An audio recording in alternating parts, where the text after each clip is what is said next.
Dans la paracha de Shemot, on nous raconte un événement qui apparemment est juste un fait divers, on dirait, entre guillemets. Que Moshe Rabbeinu passe dans la rue et qu'il voit un Égyptien frapper quelqu'un et que Moshe Rabbeinu a fait un miracle, il l'a enterré vivant. Bon, qu'est-ce qui est caché derrière cette histoire? Puisque on est là justement pour découvrir ce que la Kabbalah nous révèle, qu'est-ce qui est caché derrière ces histoires-là.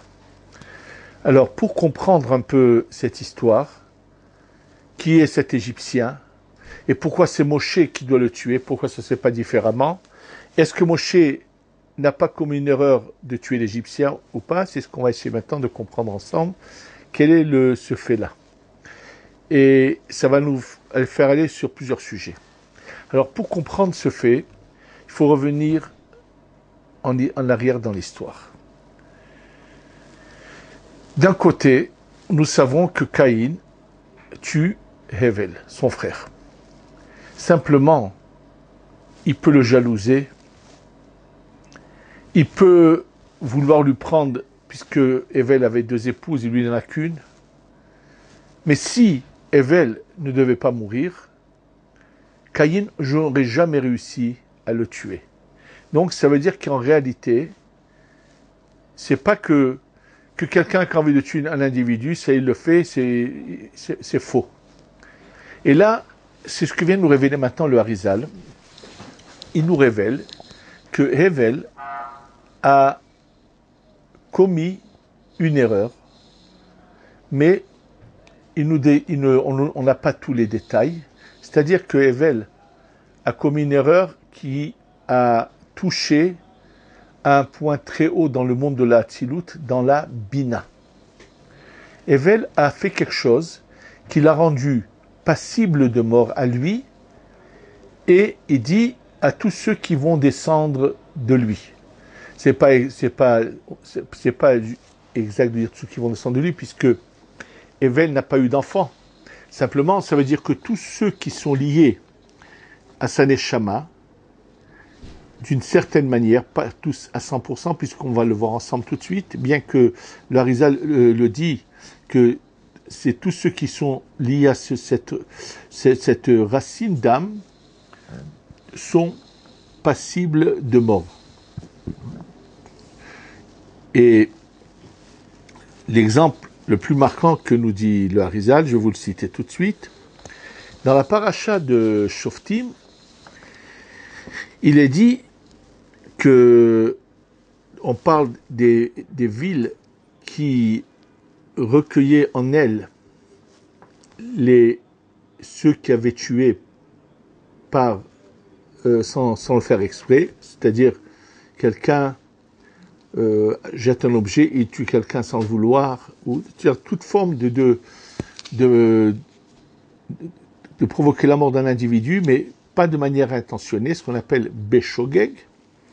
Nous savons que Moshe a déjà déterminé 3 villes en Cisjordanie pour les 2 tribus ennemies qui sont de l'autre côté du Jourdain, et en rentrant en Eretz Israël, devait être encore désigner 3 autres villes. Au total, il devait y avoir 6 villes qu'on appelle Aré Miklat. Des villes qui vont recueillir en elles les gens qui ont commis des crimes, mais pas intentionnés, sans le vouloir. Et là, dans la paracha de Shoftim, il est dit Ve'im yarhiv Hashem Elokecha et gevulecha. Maintenant, si tu vas t'étendre, alors ve'yasef talecha ot shalosh arim al shalosh ele.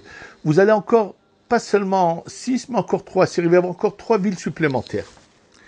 Et là, le Harizal pose la question suivante.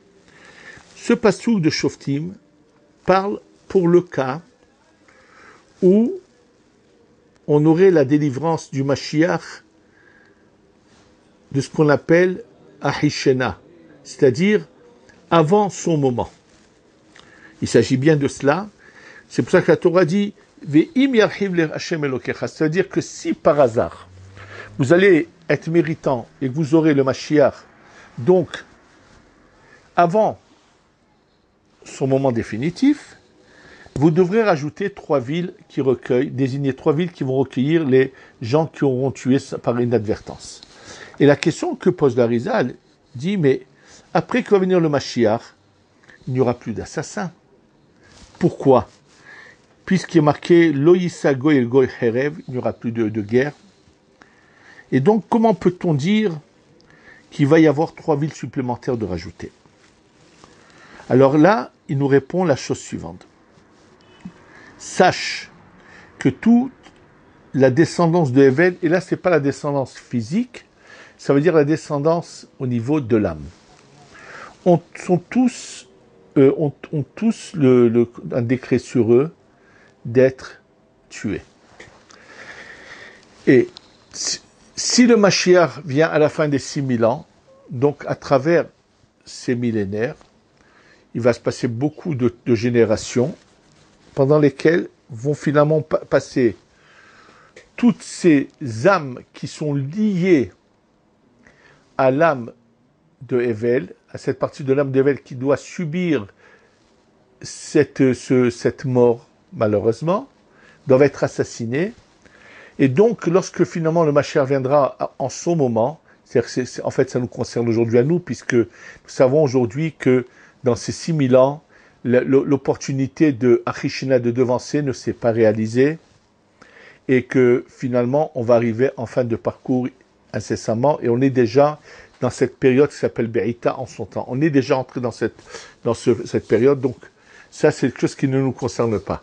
Mais si, imaginons, comme le cas de 5408, où c'était une opportunité, d'autres, ou à l'époque du roi Cheskia, Melech Yehuda, où il y avait eu plusieurs moments dans l'histoire où ils étaient vraiment, ils auraient pu avoir la délivrance, le Mashiach.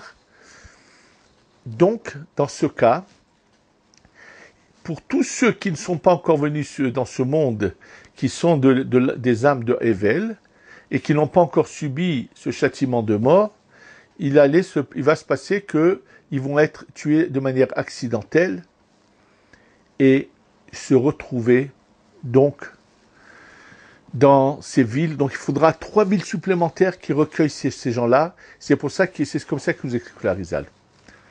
Maintenant, avant de continuer sur cette punition qui concerne le lien que des âmes ont à travers toutes les générations avec Hevel. D'ailleurs, ça va nous expliquer beaucoup d'événements qu'on vit actuellement. On voit des gens assassinés de manière abominable. Mais attention à une chose. C'est pas parce que le fait que Hevel était passible de mort, ça va rendre quitte Caïn, bien au contraire. Caïn était mauvais, et c'est pour ça que ce décret s'est passé par lui. Il aurait pu passer différemment, le décret. Et maintenant que Caïn a commis une erreur, donc il doit être châtié. Voilà que maintenant Moshe a un lien avec Hevel, mais on est obligé d'expliquer que ce lien, nous ne voyons pas que Moshe a été assassiné, Chas v'Shalom.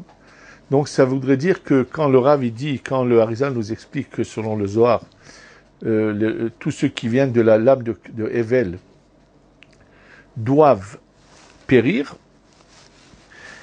il s'agit bien que Hevel lui-même. Je vais m'expliquer. Vous savez que apparemment Hevel est revenu en Gilgul chez Shet. Shet, c'est le 3e enfant qui est né d'Adam Arishon après 130 ans. Et ensuite, c'est Moshe Rabbeinu. Simplement, dans un autre endroit, le Harizal explique que c'est à un niveau différent. C'est-à-dire que si on devait mettre des étages, Hevel était au rez-de-chaussée. Shet, quand il revient en Gilgul, il est d'origine de Hevel, mais il revient à un niveau au-dessus. Et Moshe revient à un niveau encore au-dessus de Shet. C'est pour ça que dans les lettres de Moshe, on voit Moshe Le Shet Hevel. Moshe s'écrit même Shin He. Moshe Shet Hevel. C'est-à-dire que Moshe est au top niveau. Donc, ce qu'il faut dire, c'est que lorsque il parle des âmes qui viennent de Hevel, c'est-à-dire celles qui vont naître, qui vont être à ce niveau, que j'ai appelé le rez-de-chaussée comme image, c'est eux qui vont subir cette mort de leur vivant, qui vont être condamnés à mort, mais tous ceux qui ont dépassé ce niveau, eux ne subiront pas cela, puisqu'on voit que c'est le cas de Chet et de Moshe, que bien qu'ils sont de l'âme de Hevel, ils n'ont pas subi ce sort. Et donc, maintenant, ce qui se passe, c'est que, pour quelle raison Caïn vient tuer Hevel? Caïn, bien sûr, a mal agi. Le mal de Caïn qui a mal agi, parce que dans Caïn, il y a un côté positif, mais c'est le mal qui a dominé, qui a fait mal agir Caïn. Voilà que le mal de Caïn revient en Égypte, dans cet Égyptien en particulier. Or, qu'est-ce qu'il a fait cet Égyptien?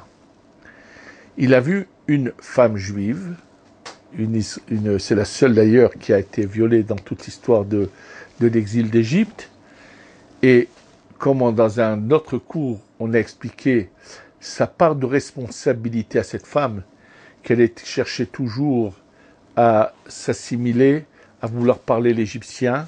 D'ailleurs, c'est ça ce qu'il a fait trébucher, puisque l'Égyptien est venu de bon matin, a sorti son mari de la maison de force, et quand il est rentré de nouveau dans la maison, étant donné qu'elle, à la maison, elle ne parlait plus la langue hébraïque, mais la langue égyptienne, donc pour lui, il n'y avait aucun problème à se faire passer pour son mari, et malheureusement, de cette union qu'elle ne savait pas, mais dont elle est responsable, est né cet enfant qui va finalement être lapidé, qui va prononcer des malédictions à l'encontre de Dieu, dont nous connaissons l'histoire, à la fin de Parashat est mort. Et en fait, de nouveau, on voit ici un homme frapper un autre homme parce qu'il veut lui prendre son épouse. Quand l'Égyptien se rend compte que le mari a suivi la scène, a su ce qui s'est passé, il veut essayer de le tuer, et là, Moshe intervient. Moshe, c'est Hevel. Dans cet Égyptien, il y a qui? Les parties négatives de Caïn. Mais dans ces parties négatives, il y a du bon quand même. C'est ce bon qui était dans ces parties négatives qui l'a attiré vers cette femme juive. Et donc, qu'est-ce que fait Moshe? Il va tuer cet Égyptien d'une manière à réparer le bon qui est à l'intérieur de cette âme. Et c'est par ce qu'on appelle le Shem HaMeforash. En tuant cet Égyptien de cette manière-là, à l'instant où Moshe tue cet Égyptien avec le Shem HaMeforash, il va sortir de ce corps une étincelle positive, bonne, et cette étincelle va directement aller chez Yitro et va le pénétrer. Et c'est ce qui va provoquer chez Yitro la décision de renier l'idolâtrie dans laquelle il était, sans se convertir pour autant. Yitro va faire ça par étapes. Et au départ, il va d'abord réaliser que ce qu'il a fait jusqu'à ce moment-là, c'était faux, c'était de l'idolâtrie, et qu'il doit donc s'arrêter. Au moment où Moshe donc, tue cet Égyptien par le Shem HaMeforash, il se passe cela. Et chose de très surprenante, c'est que le Harizal nous dit, emmène le Zohar, que Moshe a tué l'Égyptien avant son moment. Ce qui est pour moi, je vous le dis aussi, quelque chose de incompréhensible. Quand on dit que, par exemple, le roi David, en prenant Bathsheba, il l'a prise pas au bon moment, il devait encore attendre. Je peux le comprendre, c'est sa destinée. Il a fait venir trop vite les événements. Il aurait dû attendre, elle serait venue sans faire avancer les événements. C'est-à-dire que finalement, il l'aurait eu. En quoi le fait que Moshe maintenant agisse pendant que cet Égyptien frappe ce Juif, qu'est-ce qu'il avait à attendre? Qu'est-ce que ça veut dire qu'il a pris avant ce moment? Et c'est ce que dit, il dit comme ça, Vomna Moshe Harag et Mitri, Kodem Zmano, avant son moment. Pourquoi il l'a fait? Les Ha'aloto Aliede Shemab. Il a voulu le faire monter les parties positives, c'est-à-dire faire un petit koun à cette partie de l'âme de Caïn, parce que le fait qu'il le tue, ça répare ce que Caïn a fait, qui a tué Hevel. D'ailleurs, il dit, si vous regardez bien le texte, c'est marqué, le mot arrive, c'est-à-dire on voit le mot frère qui est présent. Et finalement,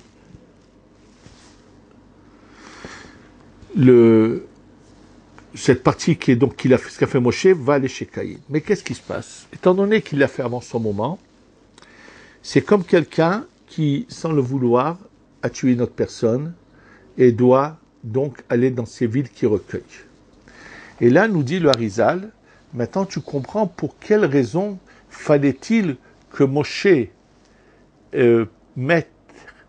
désigne 3 villes d'accueil de l'autre côté du Jourdain, avant de rentrer en Eretz Israël, parce qu'il ne devait pas rentrer en Eretz Israël.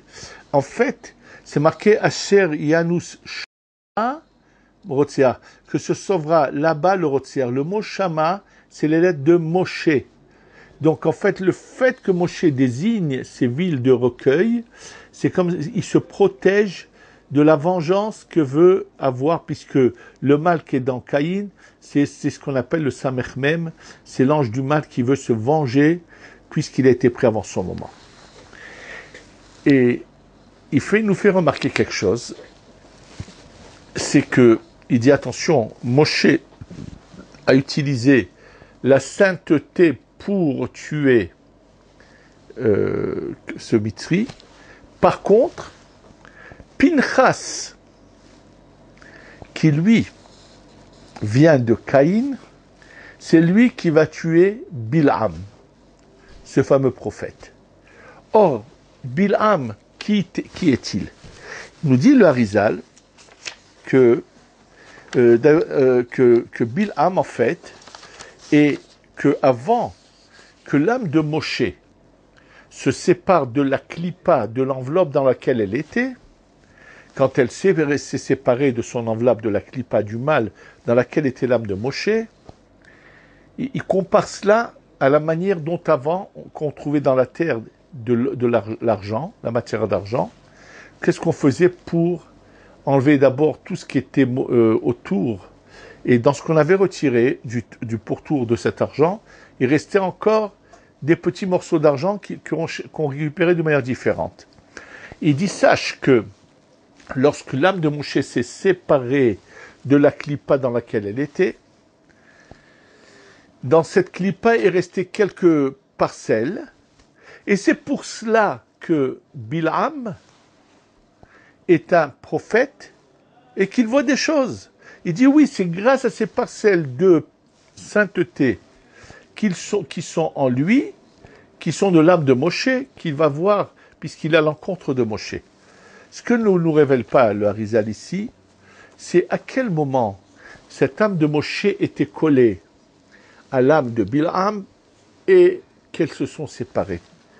Il semble encore une fois que, par évidence, c'est encore une preuve supplémentaire à un sujet que j'ai souvent abordé avec vous, que avant la création du monde, toutes nos âmes étaient déjà présentes dans cette période qu'on appelle le Olam Hatou, le monde du Tohu, le monde de la destruction. Et à ce moment-là, il y a eu une sorte d'épreuve où chacun a choisi son chemin. Et en fait, ces deux âmes de Moshe et de Bil'am étaient un tout qui venait de ce qu'on appelait le Da'at de cette période-là. Mais Moshe, à ce moment-là, a choisi un chemin. Bil'am, qui était collé à cette Neshama, a choisi son chemin. Et en fait, en revenant, les deux vont se retrouver devant une épreuve. La différence, c'est que Moshe, lui, a continué son élévation et à un point spectaculaire, comme le dit le Harizal, par ses actions extraordinaires, il a grimpé beaucoup plus haut, alors que Bil'am, bien au contraire, au lieu de profiter de cette chance qui lui a été donnée, grâce à ces parcelles de bien qui en lui, il aurait pu changer de voie et de chemin, revenir vers le bien. Malheureusement, il va aller en empirant et s'enfoncer encore plus dans le mal. Et donc, c'est la raison pour laquelle, lorsque Pinchas veut le tuer, il prend une épée sur laquelle est dessiné un serpent, c'est-à-dire une épée qui a une impureté, et il le tue pour que le corps impur quitte ces parcelles de lumière. Et ces parcelles de lumière vont avoir la chance, grâce à cette mort où on a poussé le corps impur de ces parcelles, elles vont revenir en Gilgoul chez un juif qui va s'appeler Naval à Carmélie. Naval. Or, nous fait remarquer le Harizal, quelle était la faute de Adam Arishon, de Hevel. Il avait touché, dans sa faute, il ne nous décrit pas comment il a fait cette faute, mais il nous dit qu'il a fait une faute qui touche à la Bina. Or, la Bina se partage en Hamishim Sharebina, les 50 portes de la Bina. Et il dit, comment tu vois que Hevel a eu un tikkun comme cela, puisque Hevel c'est He, Bet, Lamed. Et Naval c'est Nun, 50, Bet, Lamed. Ça veut dire que le He est devenu un Nun, ça veut dire que Hevel a réparé à part Naval à Carmélie, mais Naval à Carmélie va quand même aussi être tué. Celui qui va finalement, mais qui avait malheureusement mal parlé à David Ameler, qui va finalement mourir, mais comment va-t-il mourir? Il va mourir à la fin de Kippour. Or, celui qui meurt à la fin de Kippour, c'est une mort de très belle mort, puisque ça veut dire qu'il a été entièrement nettoyé de ses fautes et il est mort. Et donc, lorsque Bilham dit que son âme meurt, la mort des Yesharim, des droits, il n'a pas dit quelque chose de faux. Les parcelles bonnes qui étaient en lui, en allant chez Naval à Carmélie, vont finalement mourir de cette manière-là. Donc, en fait, c'est parce que Naval vient de Hevel aussi, et d'ailleurs il va mourir également. Et donc, c'est pas un fait divers qui est raconté dans la Torah, c'est toute une continuation de faits qui se continuent, et c'est ce qui explique donc le Harizal en long et en large, et ça nous explique pourquoi on a assisté que même des fois de grands tzadikim ont été assassinés, comme le cas par exemple dans moins d'un mois. Ça va être la Eloula de ce grand tzaddik Rabbi Tzhak Abu Hatzera, qui est enterré dans le désert parce qu'il avait été assassiné. On sait que également Rabbi David, le grand frère de Baba Saleh, a été assassiné. Et il faudrait, bien sûr, on ne connaît pas, mais ce qui peut nous expliquer énormément de faits auxquels nous assistons, qui nous paraissent surprenants. Et voilà que, en fait, on commence à peu avoir une image de ce qui se passe réellement. Et en fait, avant de le tuer, il est dit Vayifen ko vacho. De nouveau, on est en train de nous raconter qu'il est en train de regarder si personne ne le voit. Pas du tout. C'est celui qui voudrait traduire Chas v'Shalom et ne veut pas regarder le côté caché de la Torah. Il serait en train de lire un journal très ordinaire ou un livre d'histoire pour enfants très ordinaire que celui qui va tuer. Avant de tuer, il a regardé par-ci et par-là. Alors, bien sûr, dans le Midrash, il est dit qu'il a vu, dans le Zohar, il est dit qu'il a vu que rien de bon ne va sortir de lui. Donc, Vayifen, il a regardé tout l'avenir et rien de bon va sortir de cet Égyptien. Mais comme il y a des parcelles bonnes en lui, il veut Moshe les sauver, les faire sortir de là, donc en tuant cet Égyptien. Et de la même manière que Caïn a mis dans la terre le sang de son frère, cet Égyptien a été enterré lui-même. Et ça, c'est une des choses que nous faut remarquer le Zohar, mais autre chose aussi. Le mot ko, ce sont les 25 lettres de la phrase Shema Israël, Adonai Eloheinu Adonai Echad. Dans cette phrase, il y a 25 lettres. Et nous devons réciter le Kriyat Shema 2 fois par jour. le matin et le soir. Et en fait, le Kriyat Shema du soir est appelé Herev Pipiyot, une sorte d'épée à deux tranchants. Et donc, quand on nous dit Vayifen Ko Vacho, on lui fait une allusion à ce que Moshe a utilisé comme lumière très élevée pour faire ce qu'il a fait à cet Égyptien. C'est comme dans le cas de, on voit des fois comme Rabbi Shimon ben Yochai, qui voit quelqu'un et du regard seulement, tout d'un coup la personne complètement se décompose, comme si une personne est morte depuis longtemps, et on voit tout d'un coup à la place de la personne un tas d'os qui tombe par terre. Ils avaient cette force, les Tanaïm, par le regard, c'est-à-dire qu'en faisant par leur regard de sainteté faire descendre une lumière qui allait broyer, brûler toute la matière et ne laisser que les os tomber comme une personne qui s'est décomposée dans la terre. Donc Moshe ici a utilisé quelque chose qui est en allusion dans la Torah quand il est dit Vayifen Ko Vacho. Et je voudrais juste vous dire que ce que dit le Zohar, que le Harizal, en ce qui concerne que la descendance de Hevel doit être assassinée et que les assassins viennent de Caïn, sachez que c'est dans le Midrash. Midrash Rabbah sur la Megillah de Esther. Hagdama Piskayud, dans la préface au 10e chapitre. Et je vais vous lire les mots, et vous allez le voir, que malheureusement, sans la Kabbalah, même le Midrash, on n'arrive pas à le comprendre. Rabbi Berachia Patar. Rabbi Berachia ouvre le sujet. Mipal ve'asa korea dorot merosh. Qui a agi et a fait, c'est un verset dans Yeshaya, dans le prophète Yeshaya, les générations à l'avance. Il explique le Midrash. Mitrilat briyato shel olam. Dès le début de la création du monde. Itkin hakadosh baruchu. Il a édifié Hakadosh baruchu. Les kol echad ve'echad ma sheraouilo. Il a édifié à chacun le rôle qu'il va avoir. Alors il commence. Adam Arishon a été choisi pour être Rosh la Yetzurim, la tête de ceux qui sont créés. Caïn a été désigné pour être Rosh la Horgim, le premier la tête de tous les assassins. Ça ne veut pas dire qu'on lui a donné cette mission, Chas v'Shalom. C'est-à-dire que lui, par son agissement, il a malheureusement fait un mauvais choix et il s'est retrouvé à la tête des assassins.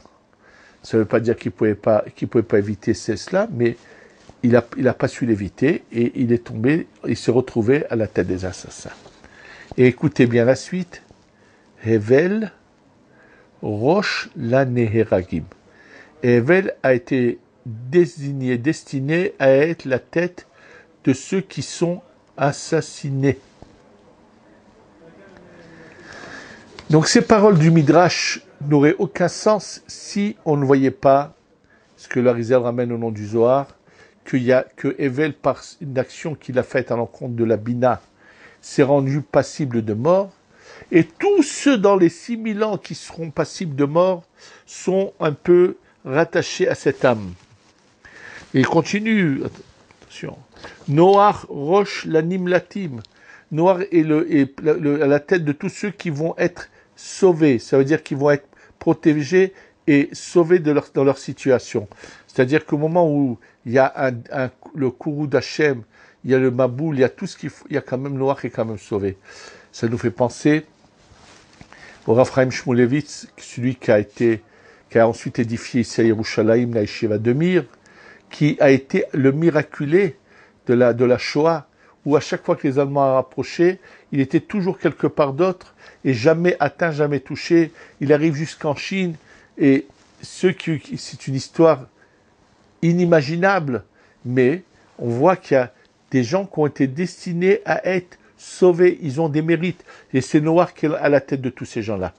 Avraham, Rosh Lamolim, Avram est désigné pour être à la tête de tous ceux qui feront la Brit Mila. Yitzhak, Rosh la Ne'ekadim. Yitzhak est à la tête de tous ceux qui vont être ligotés. Yaakov, Rosh la Tmimim.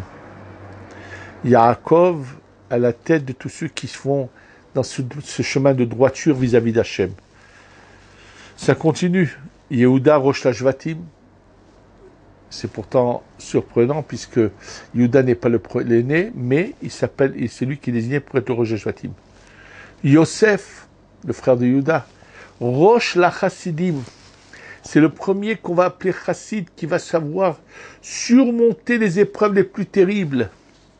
Aaron, Rosh la Kohanim. Aaron est désigné pour être le premier des Kohanim, oui. Moshe, Rosh la Nevi. Moshe, le premier des prophètes. Yehoshua, Rosh la Kofshim. Yehoshua va être le premier qui vont Kovesh, celui qui a réussi à conquérir. Ça veut dire que tous ceux qui vont, dans l'histoire, reconquérir Eretz Israël sont liés à Yehoshua. En tous les cas, c'est clair que ce Midrash nous fait comprendre que, en fait, il y a eu, comme je vous l'ai déjà expliqué, dans cette partie qui est avant que ces 6000 ans arrivent, où il y a eu des épreuves et que chacun finalement a un peu désigné sa place. Dans quelle catégorie va-t-il être? Est-ce qu'il va être du côté de Caïn, de Hevel, de Abraham, de Moshe, comme nous le voyons ici? Et donc en fait, cette histoire racontée dans la Torah sur Moshe qui voit cet Égyptien et qui le tue, cache en elle, c'est dans cette histoire, des révélations fabuleuses. Moshe vient venger la mort de Hevel. Le Mitzri, c'est le mal de Caïn. Qu'à ce moment-là précis où Moshe fait ce qu'il fait, l'âme le bon qui est va aller chez Yitro, qui va être le début de son chemin vers sa conversion. Et ça explique ce qui s'est passé avec Navala Carmeli. Ça s'étend encore beaucoup plus loin. Quel est le nom qu'a utilisé Moshe Rabbeinu pour tuer l'Égyptien? Et un des 72 noms qui se trouve dans les premières lettres du verset Kol HaNeshama Tel Elia. Et d'ailleurs, il nous fait remarquer le Megala Amukot, que le prince qui est à côté de Esther s'appelle Hatar. Or, Hatar, ce sont les lettres du nom saint qui a été utilisé pour exterminer ce Mitzri, cet Égyptien. Et finalement, on nous révèle en fait que Esther, en utilisant Hatar, elle est en train d'œuvrer pour que finalement Aman soit tué. C'est-à-dire qu'il est pendu par Achashverosh. Mais cette pendaison n'est que la finalité d'une action spirituelle qui détruit ce mal qu'est Aman et le fait pendre. Ça veut dire que Esther a agi en coulisses là-haut, en l'utilisant, quand on dit que la Hatar à ses côtés, elle utilise des forces spirituelles qui vont, avec elle et Mordechai, qui vont finalement faire aboutir à cela. Et ça veut dire que tout le monde connaît par exemple le procès de Néron, où sont tués tous ces assassins, ces bandits d'Allemands qui ont fait un si grand mal à notre peuple, mais il y avait certainement des tzadikim qui ont œuvré pour que tout ce sang juif soit vengé. Et ce qu'on voit, que ce qui paraît être un fait divers dans la Torah, cache en lui énormément de merveilles, et que ça doit juste nous pousser à chercher à apprendre la Torah de cette manière-là pour découvrir la lumière cachée derrière ces, entre guillemets, histoires de faits divers. Qu'Hachem nous éclaire et nous aide à nous élever, à choisir toujours la bonne voie, parce qu'en chacun il y a quelque chose de bon. Et il peut ce bon le faire dominer et écarter le mal qui est en lui et arriver à la perfection. Qu'Hachem nous aide à réussir à cela et que nous ayons enfin la Géoula Shlema. Amen. Ve Amen.